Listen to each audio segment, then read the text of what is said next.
गए तोहरे बेवफाई से,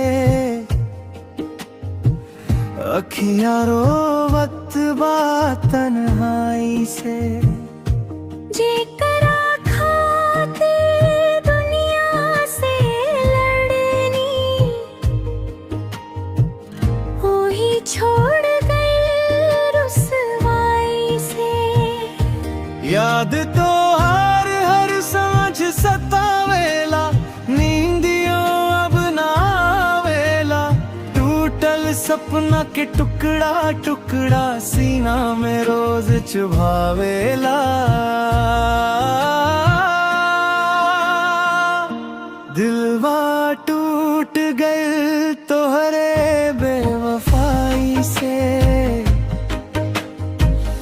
अखियां रोवत बा तन्हाई से। दिलवा टूट गए तोहरे बेवफाई से,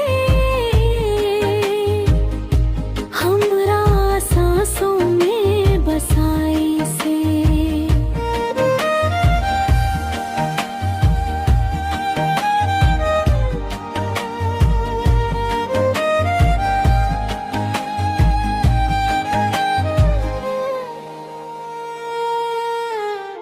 चिट्ठी लिख लूं जवाब ना आइल, फोन कईनी आवाज ना आइल। राह तकत तक थक गई लखिया, फेरो तोहार संदेश ना आइल। रब से अपने दुआ करी ले, खुश रहस तू हर परछाई से। हम त चुपचाप सहत रहब अपने ही दिल के गवाही से। दिलवा टूट गए तोहरे बेवफाई से,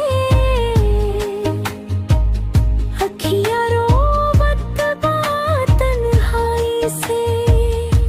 दिलवा टूट गई तोहरे बेवफाई से,